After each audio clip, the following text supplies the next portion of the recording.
Alright guys, so welcome back. Today we're going to be doing something a little different.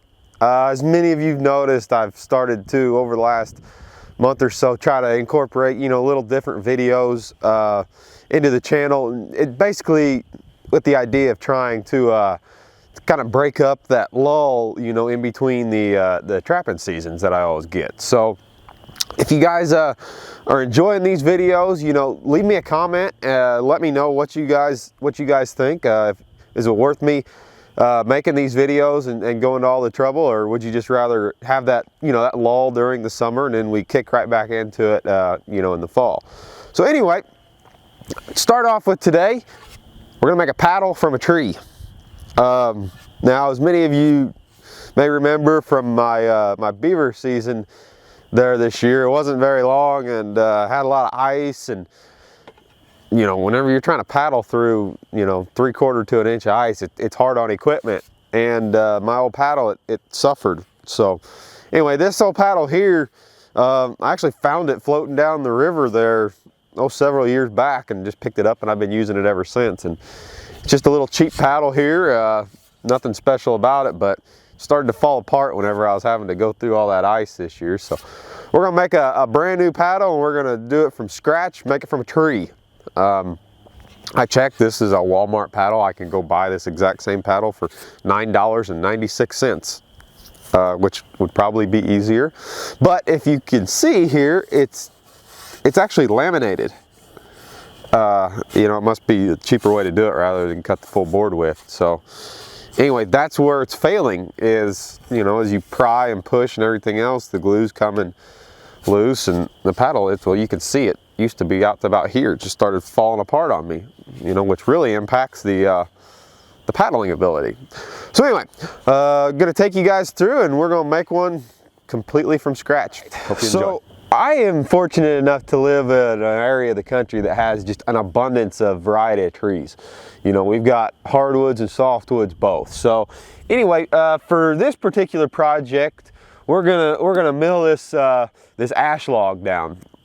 This is standing dead ash. I cut down, and I could make it out of oak, but it'd be heavy, and ash it's good wood to work with. It's light. It'll be a nice light paddle. So anyway, that's what we're going to choose. So I've got this nice ash log here, and we're going to mill a board out of it with the chainsaw mill, and then further go on from there. So anyway, if you're getting started in this, just a couple quick things. Now, this log here it's pretty well dry. I won't have to have much dry time on it, from milling to actual working the wood. If I was doing furniture or something else, yeah, I'd wait a little bit. But for a paddle, we're good. Now, on almost all your logs, there will be a heart crack somewhere in there, and you just have to be aware. And that heart crack will pretty much run the full length of the log or the trunk. And so, for instance, I've got this log here oriented. Right there is the heart crack. It's almost in the dead center of the log. And if you go and on the other end, it's almost, the heart crack follows about the same pattern. Sometimes they'll twist, but most times they'll be all the way through. So we don't want to take the center part of that log because it's got a crack in it. So what we're going to do is we're going to slab off the top here, and we're going to get us probably about an 9 inch board, something like that. Most paddles seem to be about 8 inches, and I think I'm going to try to go maybe a little bit bigger. I'm just paddling around the little canoe, so it's not like I'm pushing a whole bunch of weight. I'd rather have that little bit more paddle in the water. So anyway, we'll get set up here, and this is going to be what our paddle's going to come from. It's somewhere in here, guys, somewhere. Coming from experience, if you're in an area that there may have been a no trespassing sign, an old fence row, somebody may have put a deer stand up, it is always a good idea, if you have the ability, to run a metal detector over and around your log. You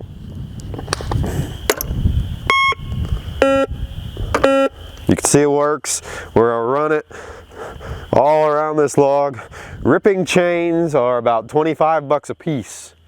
And like I said, coming from experience, we don't want to have any problems. So this one here looks real good. Now we can proceed. All right, so there we go. Got my rail set and my saw set. We're going to take off the first slab there, and then we're going to see where we are and try to get our 9-inch board. So we're going to cut the first slab now and then move on.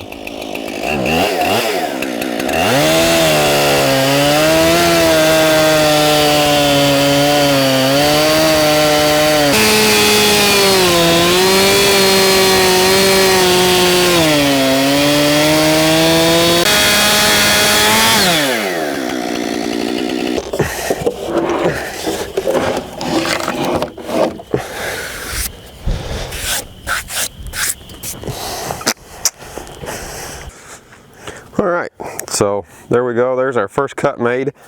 And basically, for those of you who don't know, we set the rail up, screwed it down, made everything level. And so what we want, that first cut, we want to basically establish a flat point on our log, you know, because the log's naturally wavy.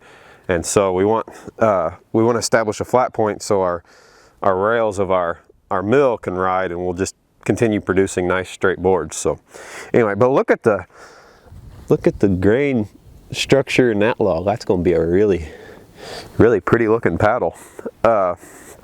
Anyway, so we were kind of shooting for 9 inches wide is kind of what I thought. Maybe a little less, it doesn't really matter, but I pretty much got that right now. I've just got it. So I don't know what I want to do is here. I think what I'm going to do is I'm going to readjust the mill, and I want about a 1-inch paddle whenever I'm done, 1 inch wide after it's planed down, and then I can work it. That seems to be about right for the hand. So I'm going to try to cut this between 1 1/4, 1 1/2, and then we'll plane down, you know, and see. So I think what I'm going to do is I've still got about 3 1/2 inches before I get down to that heart crack. So I've got enough for 2 more planks. And so since this one's just almost 9 inches, we're going to cut 2 more and see which one I like best. But anyway, this is kind of what you want to see here. You can see the bubbles in between the lines. This isn't, we're not building a tavern here, so it doesn't have to be exact, you know, because we're going to plane everything down. But that's kind of what you want, establish a flat area. So we're going to get that mill. I'm going to readjust her down to probably 1 1/2 inches, 1 3/8 or something, and then we're going to take off a couple more planks and see which one we like best, and then that'll be our base for our paddle. All right, so I went ahead and I've got my mill adjusted down to about 1 1/2 inches, and we're going to go ahead and cut the next 2 slabs off, and then we're going to see which one we like better. So let's cut these slabs.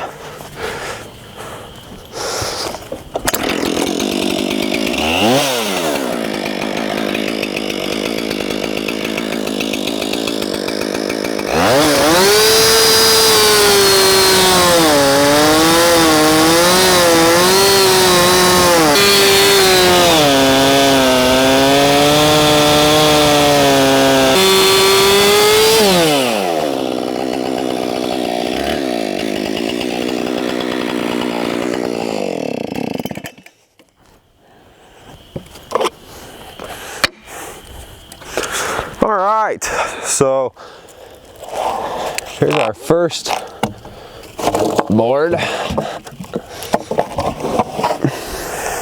Yeah, that's going to be beautiful. It's going to be just beautiful. Now, if those of you who are wondering about leaving the live edge on it, trust me, it's easier just to leave this live edge. And what I'll do is I'll square off and I'll snap a line, and I'll cut this straight on my table saw. It's easier, it's quicker than messing around with the chainsaw. But yeah, get that piece of bark out of the way. It's a nice slab of ash there, and boy, that's going to be, once we finish that off, that's really going to pop. So anyway, one more, then we'll make our decisions. It's already looking like this one. That sucker's beautiful. Look how elongated that is there. That's gonna be nice. All right, next one.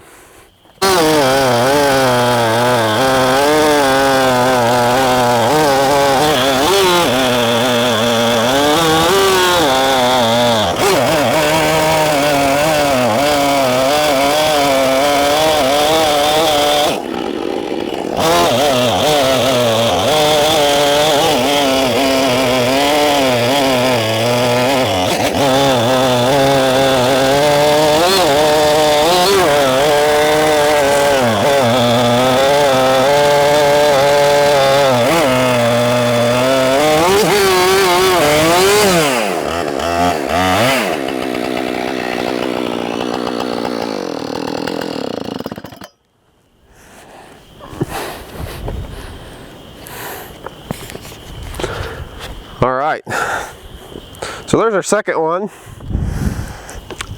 This will probably be the one. I really like this piece. Got a nice grain structure.